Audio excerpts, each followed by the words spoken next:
सानम को जोहार के सानथाली मीडिया ऑफिशियल रहते हैं इन मीटिंग आड़ी नपाय खबर आगो कतिन सेटर कना जहां दो अब नेतो फेसबुक व्हाट्सएप रे आड़ी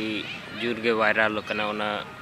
खबर दो आदो ओना गे इन हिन आजम साड़िया बना आजम अकाट खान बो नपाय गे आर बाबा आजम अकाट खान माइन खान एहो फना मुचे धाबि जोन आजम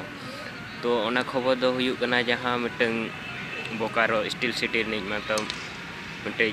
मई गिदरा मतलब कुड़ी हपन जहाँ दो अब मत सानताल समाज निक कुड़ी कने और उनी दो माने दिकु कोड़ा संग बापला रना एड ठौका का आदो ओना दो हुयु कना 29 तारीख माने तेन दो 28 तारीख कना और गापा 29 तारीख और ओना माने 29 तारीख ओना कार्ड को छापा जुता कना उनते जे बापला ना ये जुता कना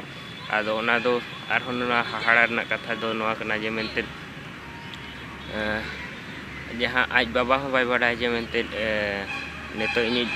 बेटी बापला कना मेनते जब कार्ड को छापाते ओना बापला ना कार्ड को छापाते